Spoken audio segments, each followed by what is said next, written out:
تمام ویورز کو جن جن ملکوں میں یہ پروگرام دیکھا جا رہا ہے ان کو السلام علیکم ورحمۃ اللہ وبرکاتہ. وعلیکم السلام. Good afternoon. اور آپ کا بہت بہت شکریہ کہ آپ نے مجھے دعوت دی اور اس پروگرام میں اظہار خیال کا موقع دیا. شیراز کیانی صاحب، مایوس تو نہیں ہونا چاہیے، مایوسی گناہ ہے، لیکن ملک کی جو موجودہ صورتحال ہے وہ حوصلہ افزا نہیں ہے. میں ابھی سوچ رہا تھا، راستے میں بھی جب ڈرائیو کرتے ہوئے میں آ رہا تھا تو میں سوچ رہا تھا کہ پاکستان کیا کسی دنیا کے اور ملک کے برابر ہے؟ یعنی in respect of law and order کہہ لیں، پراسپیرٹی کے سینس میں کہہ لیں. پراسپیرٹی ہوتی ہے ٹیکس بیس پہ، پراسپیرٹی ہوتی ہے انویسٹمنٹ پہ، پراسپیرٹی ہوتی ہے لا اینڈ آرڈر کی رٹ کتنی ہے. پاکستان میں لا اینڈ آرڈر کی رٹ ہی نہیں ہے، اس کو ڈیفائی کیا جا رہا ہے، سپریم کورٹ کے فیصلوں کو ڈیفائی کیا جا رہا ہے. وہ ایویسو پالیسیز استعمال کی جا رہی ہیں، ٹرکس یوز کیے جا رہے ہیں، ججز کو کاؤنٹر کرنے کی تدابیر کی جا رہی ہیں، نیچا دکھانے کی تدابیر کی جا رہی ہیں. میں سوچتا ہوں کہ پاکستان کے اوپر عدلیہ ایک واچ ڈاگ کا کردار رکھتی ہے اور اس کو کرنا بھی چاہیے کہ ان کا یہ رول بنتا ہے کہ وہ جب کوئی کام غلط ہوتا دیکھیں تو سوموٹو ایکشن لیں، طلب کریں، یا کسی کو پرزویٹ بھی کیا جا سکتا ہے کہ وہ درخواست دے، وہ جوائنٹ اپلیکیشن دے تاکہ وہ سماعت کی جائے اور لوگوں کو صحیح راستے پہ لگایا جائے. میں سوچتا ہوں کہ یہ ایک برطانوی پالیٹیشین ہونے کی حیثیت سے میں لیبر پارٹی کا ممبر ہوں اور میرا یہ پی پی یا کسی اور جماعت کے ساتھ تعلق نہیں ہے. میں انڈیپینڈنٹ اور آزادانہ تبصرہ کروں گا جو مجھے نظر آ رہا ہے. ملک میں جائیں تو کس طرف ہم بڑھ رہے ہیں سر؟ ٹو دی پوائنٹ، اگر یہ تو راستہ تباہی کا ہے. یہ جو راستہ ہے، آپ دیکھیں کہ جس ملک میں بجلی ہی نہیں، چلو یہ تو ہوگی مسائل کی بات، لیکن آپ سمجھتے ہیں کہ فوج، عدلیہ، ادارے، حکومت، اپوزیشن، یہ سارے اسی کے اندر آتے ہیں؟ ایکچولی یہ سارے ان کو نظر نہیں آتا؟ بدقسمتی سے ان اداروں کو لڑانے کی کوشش کی جا رہی ہے کہ یہ ایک دوسرے کے بالکل مد مقابل آ جائیں، خلاف آ جائیں. کون لڑا رہا ہے؟ سیاستدان. اور کون؟ وہ اپنا الو سیدھا کرنے کے لیے یہ چاہتے ہیں کہ اداروں میں تصادم ہو، اور اگر ہم کوئی ڈیلیور نہیں کر سکے کوئی چیز، ہمیں موقع مل جائے، ہمیں ٹائم وہ گین کرنے کی وہ طرف بڑھ رہے ہیں کہ چونکہ عوام کو دوبارہ جا کر منہ کیا دکھائیں گے. یہ آپ کو ایک یعنی بات بتاؤں کہ یہاں پر ایک آزاد کشمیر گورنمنٹ کے بڑے ذمہ دار افیسر آئے، بہت ذمہ دار، چھوٹے موٹے نہیں، چھوٹے افیسر نہیں، بہت بڑی شخصیت تھے. تو میں نے ان سے پوچھا کہ ناردرن ایریاز اور آزاد کشمیر میں زلزلہ آیا تھا، ابھی تک وہ لوگ کیمپوں میں پڑے ہیں، ان کی ریہیبلیٹیشن کا بندوبست نہیں ہوا، تو آپ لوگ کیا کر رہے ہیں؟ انہوں نے کہا کیا کریں، فنڈز تو ملے تھے، پیسہ تھا، لیکن پیپلز پارٹی کی گورنمنٹ جب آئی، زرداری صاحب نے وہ پیسہ کہا کہ مرکز میں بھیجیں، اور وہ پیسہ بے نظیر انکم سپورٹ پر خرچ کیا جا رہا ہے. وائی؟ جسٹ ٹو بو دی سمپیتھیز آف دی ووٹرس، کہ لوگ آئندہ الیکشن میں پیپلز پارٹی کو ووٹ دیں. یہ کتنے ظلم کی بات ہے کہ جن لوگوں کے لیے پیسے دیے گئے ان پر آپ نہ خرچ کریں، اور خرچ کریں اس لیے کہ آئندہ آپ کی ہی حکومت بن جائے. یہ چیزیں these don't bode well for the future of Pakistan. مایوس تو میں نہیں ہوں، لیکن میں سوچتا ہوں کوئی ایسی قیادت آئے جو پاکستان کو اس میس سے نکالے، اس چیز سے نکالے. سب پارٹیاں تو آلموسٹ اقتدار میں ہی ہیں. پیپلز پارٹی ہے، نون لیگ ہے، اے این پی ہے، مولانا فضل الرحمان صاحب جزوی طور پر ہیں، اس کے علاوہ جو سارے لوگ اسٹیک ہولڈر ہیں. کون نکالے گا اس میں سے؟ الیکشن ہوئے تو پھر یہی سیناریو بن رہا ہے. آپ درست کہہ رہے ہیں، 19-20 کا فرق پڑے گا. آپ درست کہہ رہے ہیں کہ 2 بار جناب نواز شریف صاحب کی حکومت یہ ٹاپل ڈاؤن ہوئی، محترمہ بے نظیر شہید کی 2 بار حکومت ٹاپل ڈاؤن ہوئی. وجوہات کیا بنی تھی؟ سب سے پہلے وجوہات کیا تھی؟ جی وہ کرپشن، دونوں بار کرپشن.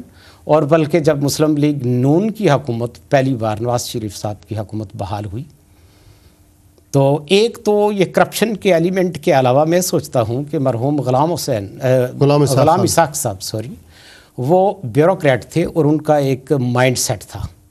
وہ چاہتی تھے کہ حکومت ایک پرٹیکولر طریقے سے چلے، بیوروکریسی کے طریقے سے چلے.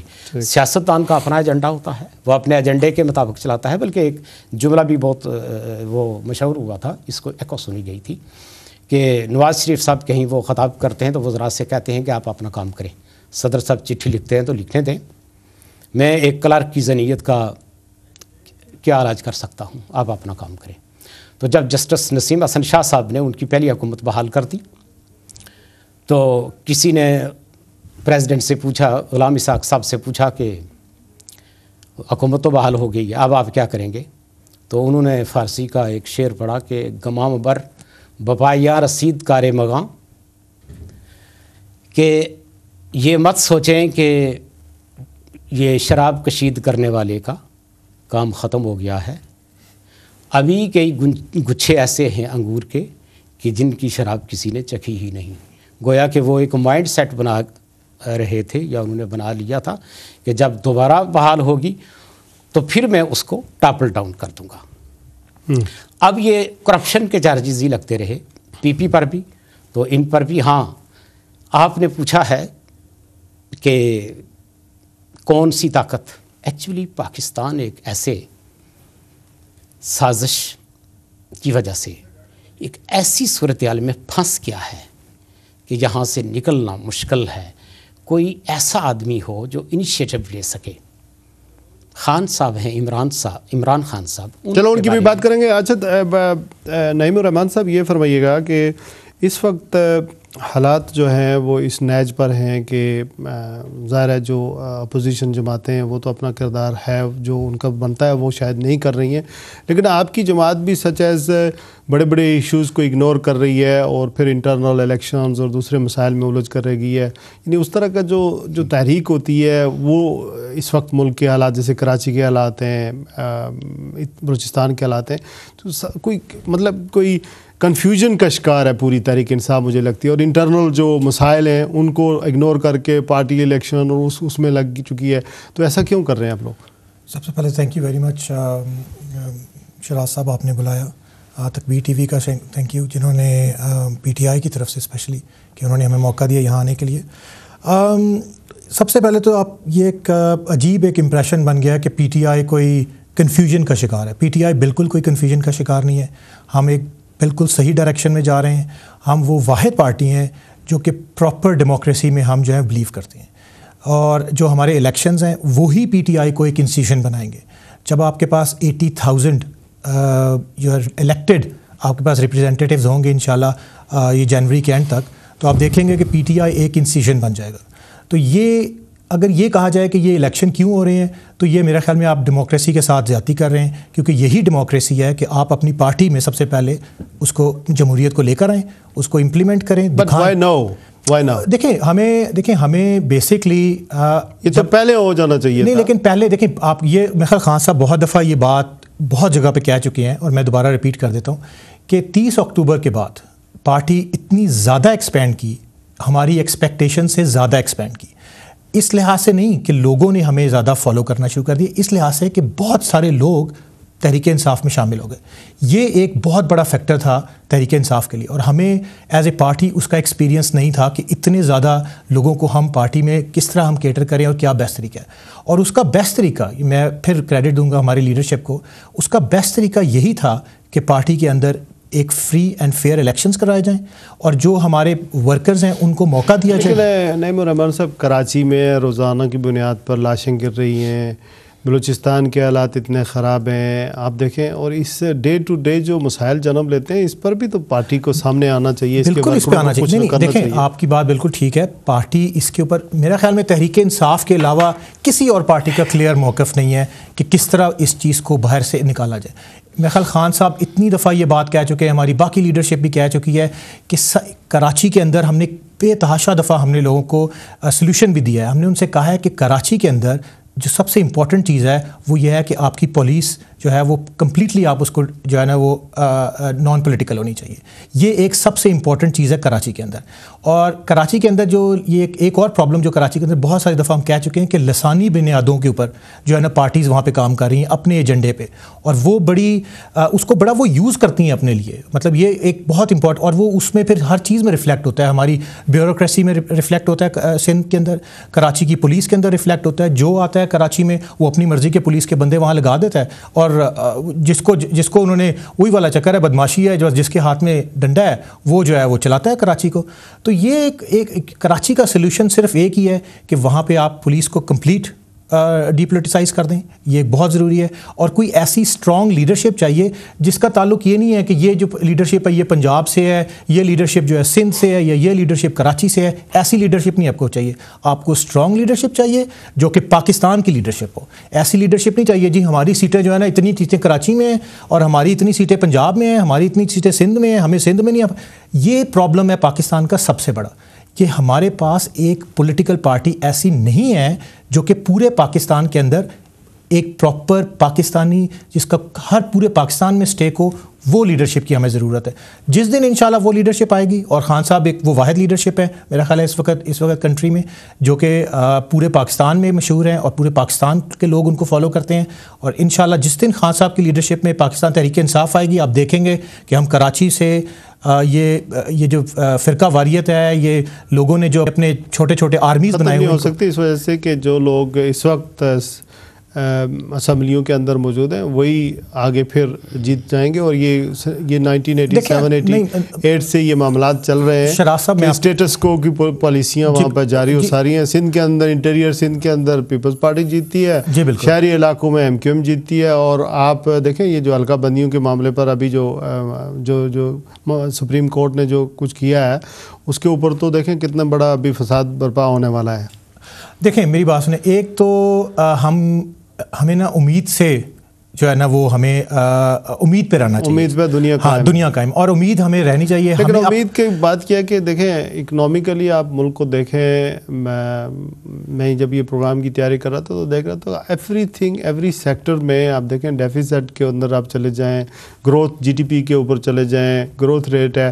اس کے علاوہ جو ہمارے ٹیکسیشن ریونیو وغیرہ جنریٹ ہو رہے ہیں اس کے اوپر چلے جائیں، انمپلائمنٹ، یعنی every thing is going worst. نہیں وہ آپ کی بات ٹھیک ہے. میں تھوڑا سا آپ کو پیچھے لے کے آؤں گا کہ ایک تو ہمیں اپنی قوم کو انڈر ایسٹیمیٹ نہیں کرنا چاہیے.